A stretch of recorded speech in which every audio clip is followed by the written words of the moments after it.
Most investors look at one metric when buying a dividend stock, the yield. Long-term investors look at a very different question. Can this income still exist 10 years from now? Today, we are talking about the difference between, in one side, the dividend stocks, and the other side, the dividend traps.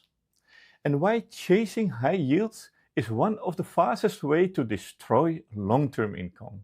Why dividend attracts serious investors. Dividend investing isn't something very excitement. No, it's about cash flow, discipline, and predictability. That's why long-term investors, retirees, and also income-focused portfolios rely on dividends, not because they are so flashy, but because they work over time. But there is the problem. Not all dividends are created equal. Some companies pay the dividend because it's a strong and profitable and stable company, but others, they pay dividends because they are desperate to attract investors. And that difference matters. What is a dividend trap? A dividend trap is a stock that looks very attractive because of the high yield, but the income is not sustainable. Common warning signs are a dividend yield far above the market average, declining revenues or shrinking cash flow, or rising debts, or a history of dividend cuts in many cases. We see a high yield, but not because the business is so strong. And when the dividend gets cut, which often happens, investors lose twice. They lose the income, it disappears, and also the stock price usually falls even further. Why long-term investors think differently? That's because a long-term investor don't ask what pays the most right now. No, they ask, is the business profitable and across the whole economic cycle? Or does it generate a consistent free cash flow? Can it maybe rise the dividends without increasing the debt? So a lower dividend from a durable business is often far more valuable than a very high dividend from a fragile company. So this is the mindset shift. What to look for in reliable dividend stocks? Instead of chasing the yield, experienced investors focus on dividend histories. So companies that have paid and ideally also increased the dividend for many years. 2 is the payout ratio. A dividend that consumes too much profit is a red flag. Then 3 is the business stability. So essential products pricing, we have the predictable demand, very important. Then 4 is the balance sheet strength. Strong companies don't rely on debt to fund their dividends. So this is how income portfolios can survive recessions, inflations, and also the market stress. I will give you a dividend snapshot for 2025 and also 2026 expectations, just from 3 companies. So we will look at how income portfolios are structured, how risk is managed, and how long-term investors think across different markets. And we will do this to evaluate 3 companies. One is Johnson & Johnson, Procter Gamble, and Coca-Cola. But we start with Johnson & Johnson. It's often used as a reference point for conservative dividend investing. We see for 2025 a dividend yield from 3% to 3.8%, depending on source and share price valuation. The dividend track record is over 60 plus years, increases. It making it the classic dividend king. And for 2026 outlook, it continued a reliable income expected. It's thanks to a defensive healthcare demand because of aging of populations, the steady need of medical devices, and also the pharma. So the analysts also see a very strong balance sheet and a solid free cash flow, supporting payout consistency.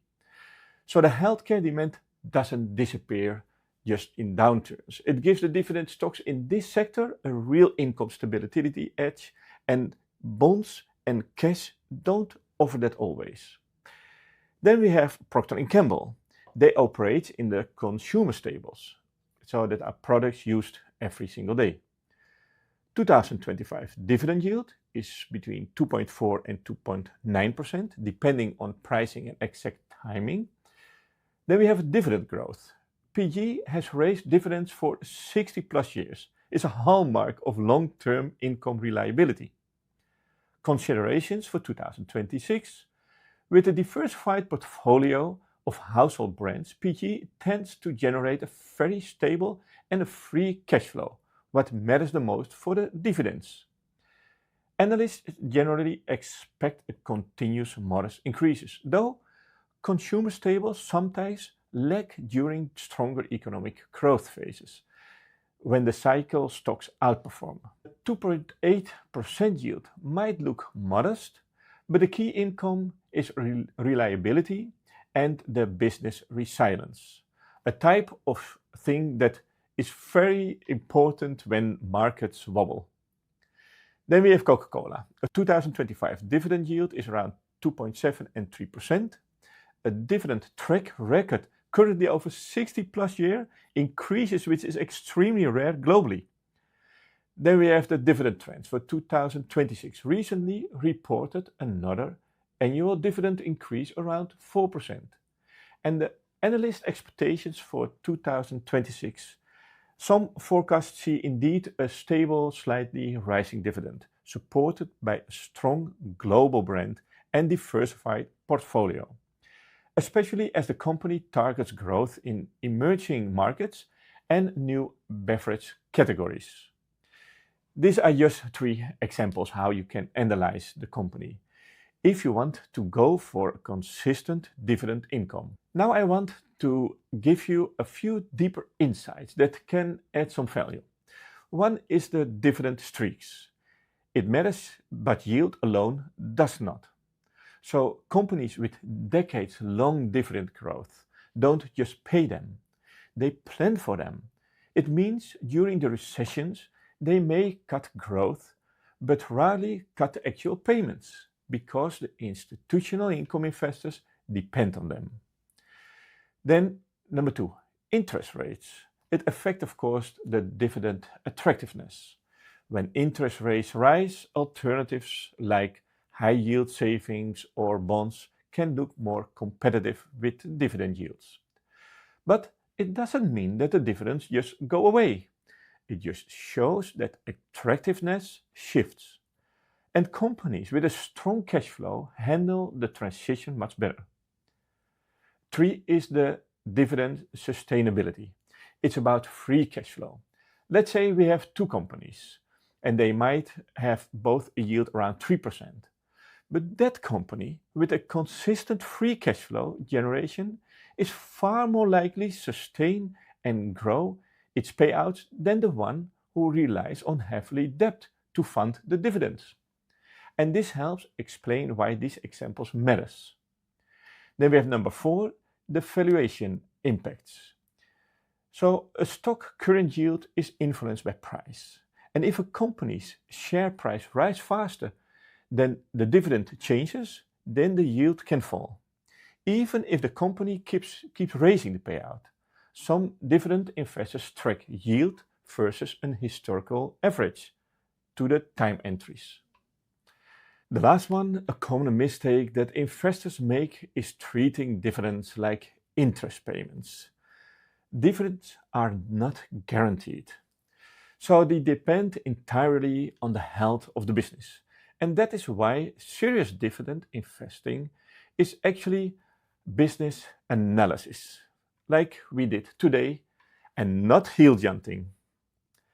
So dividend investing can be one of the most powerful long-term strategies, if it's done correctly. If this was an interesting video, don't forget to subscribe so you can watch more of these videos. Have a nice day, and I see you next time.